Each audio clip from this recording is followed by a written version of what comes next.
Shalom, selamat sore. Tuhan Yesus memberkati. Saya mau membagikan sedikit bagaimana kebaikan Tuhan yang nyata dalam kehidupan saya. Pada saat saya datang ke sini, memang keadaan tubuh saya memang kurang baik. Badan saya lemas, kepala agak pusing. Ya, tapi saya berkeras, saya mau ikut. Saya harus ikut 2 puasa ini. Karena kalau sampai lewat 2 puasa ini, saya rugi. Akhirnya begitu saya ikutin sampai selesai, saya pulang, banyak tantangan yang saya hadapi. Penyakit yang di luar pikiran saya itu kena dalam hidup saya. Sampai saya tuh nggak tahu harus berbuat apa lagi. Saya cuma hanya berdoa, saya tidak mau sakit Tuhan. Karena bulan ini juga Mei ini, saya harus ikut doa puasa Esther lagi. Saya cerita sama adik saya, gue nggak mau sakit. Saya bilang gitu, saya mau ikut doa lagi. Puji Tuhan, tapi seminggu sebelum saya berangkat ke sini, tiba-tiba kaki saya ini kaku, tangan saya kaku. Terus bukan hanya itu aja, adik dari suami saya itu meninggal. Dia masih agamanya Konghucu, Buddha ya. Jadi untuk acara-acara pembakaran, pemakaman apa semua itu, karena sudah tidak ada lagi yang tua itu cuma saya sendiri, mau nggak mau. Karena saya dulu mengurus meja abu selama 11 tahun sampai dibuang selesai. Dan mereka minta, Cici harus bantu. Saya bilang saya nggak bisa, biar bagaimanapun juga saya tidak bisa. Akhirnya ya penuh tantangan ya. Saya cuma hanya suruh mereka, tapi mereka ini saya nggak. Setelah pulang itu, tensi saya naik. Saya kebetulan lagi ada urusan karena saya RT, ada urusan yang harus saya selesaikan di tempat saya. Begitu saya pulang ke rumah itu kepala saya kayak melayang. Saya hampir jatuh. Waduh, saya bingung nih kalau saya jatuh nih bagaimana. Saya begitu ini saya cek darah saya karena di depan warga saya kan banyak toko obat. Itu 400 gula saya. Waduh, saya sampai bingung, stres dong ya karena gulanya begitu tinggi. Tapi saya bilang tidak, Tuhan, saya tidak mau sakit, saya mau sembuh karena saya mau ikut doa Esther ini. Saya berdoa di rumah sampai satu malam saya bangun tidur, saya melayang tuh seperti kayak ada yang dorong.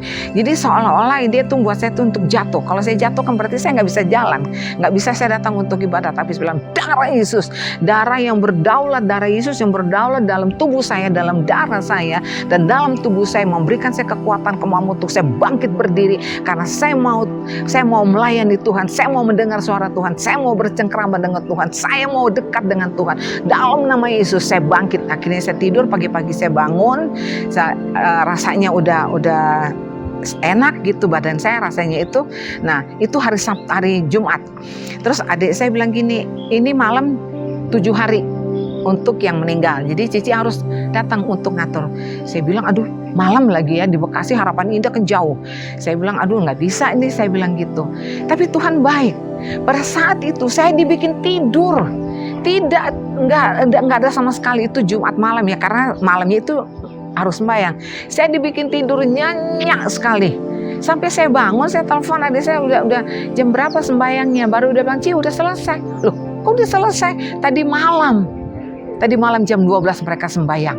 Nah, terus tadi saya bilang Tuhan tidak izinkan kamu untuk untuk melakukan hal yang seperti ini. Tuhan marah, Tuhan nggak mau, maka kamu dibuat tidur nyenyak. Saya bersyukur, saya berterima kasih Tuhan. Dan besoknya hari Minggu saya ikut sama kakak saya beribadah di Duta Injil. Ternyata yang bawa firman adalah beliau Pak Pastor Tony Mulia. Waktu saat dia menyampaikan firman, saya dengar, tapi tidak terlalu ini karena badan saya lemas ya. Tapi begitu dia ceritakan tentang kebaikan Tuhan menyembuhkan sakit gulanya karena dia pergi ke Cina, didoakan, wah semangat saya berapi-api. Saya juga sudah, Tuhan disembuhkan Pak Tony, Tuhan juga sembuhkan saya. Darah Yesus ada dalam tubuh saya dan saya nggak mau lemah, saya nggak mau kuat. Walaupun tubuh ini lemas ya, tapi Tuhan begitu berkuasa. Yang Tuhan katakan dia pegang kendali kehidupan kita. Itu yang pertama yang saya bersyukur, yang tidak bisa saya ucapkan. Yang kedua, pada saat masuk di dalam ruang penyembahan tadi, air mata saya begitu deras, saya nggak tahu kenapa. Dari pagi saya jam 7 sudah masuk, itu air mata deras sekali, nggak tahu bagaimana. Saya cuma bilang Tuhan baik, Tuhan baik, Tuhan baik, Tuhan baik. nggak tahu apa yang harus saya lakukan. Itu sampai anak saya punya cucu 2 yang kecil, sebenarnya 4, tapi yang mereka udah gede deh. Tahun ini udah selesai wisuda, tapi yang 2 ini yang kecil. Ini mereka hari ini kan hari libur, hari buruh. Jadi mamanya sama kedua cucu saya itu anaknya, mereka juga ikut ibadah. Tiba-tiba mereka beribadah cuma bertiga. Cuman kan ini nggak ada live streaming ya. Jadi dia beribadah, dia berdoa, dia memuji. Sampai anak saya bilang, "Mama, ini Naomi kok tengkurap ini." Waktu begitu nggak bangun, amin kata mamanya, begitu lagi, amin, begitu lagi, hampir 1 jam. Jadi roh yang ada di sini, yang kita doakan, yang kita minta Roh Kudus itu, dia juga bisa ada di tempat anak saya di Lipo Karawaci, di Taman Ubud Loka, itu rumah anak saya. Dua cucu saya lagi menyembah. Anak saya yang kebingungan karena mereka mesti makan sarapan pagi, tapi ini gak sarapannya Roh Kudus, karena mereka terus menyembah. Sedangkan cucu yang paling kecil namanya Naomi, umurnya baru 1,5 tahun, dan dia lahir itu prematur 7 bulan.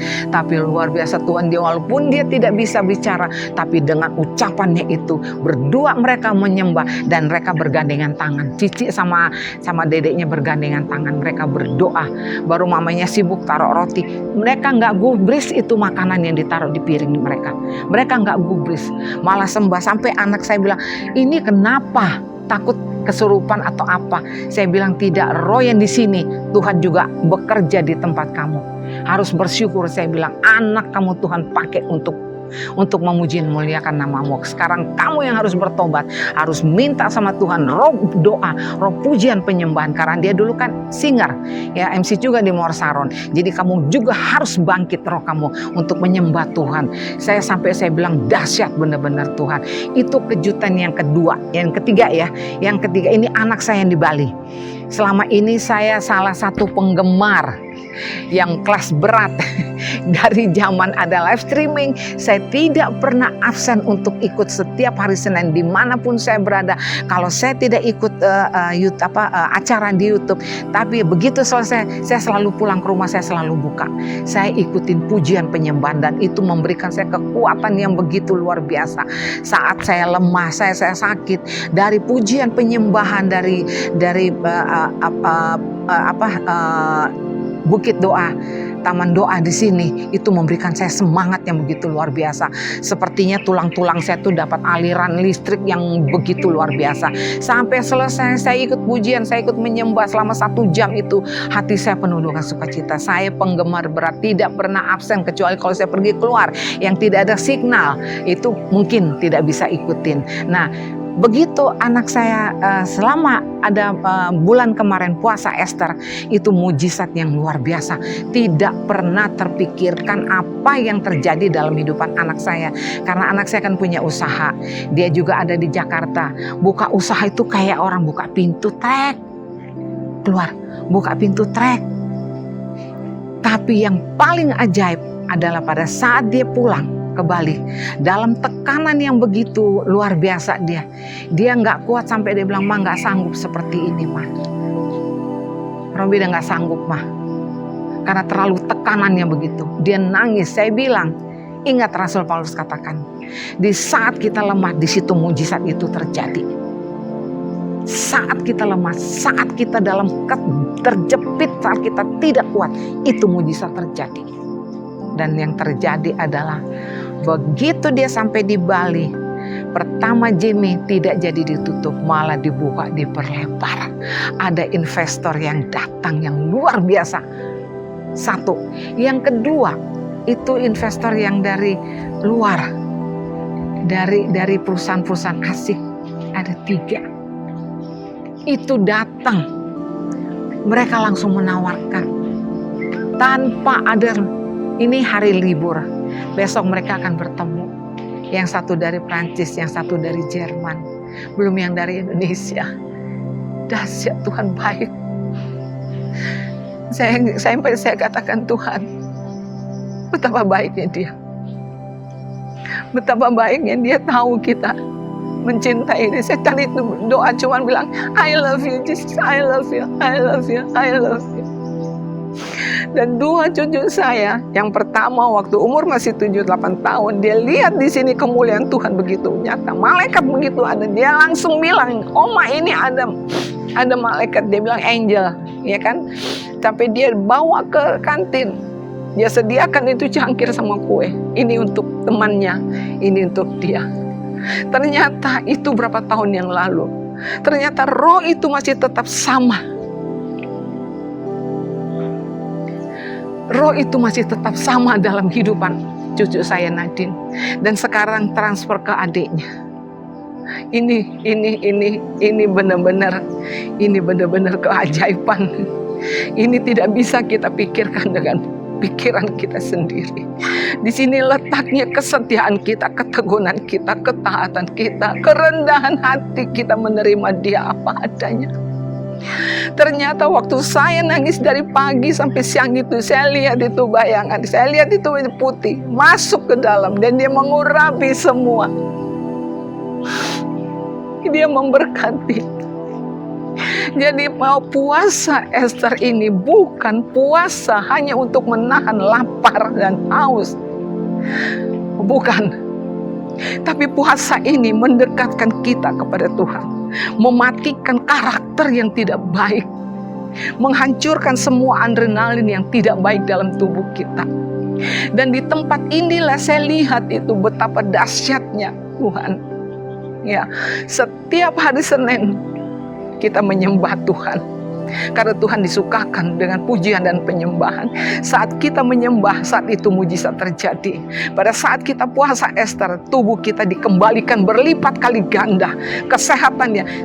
Gigi saya sebenarnya sakit, tapi saya nggak rasakan apa-apa.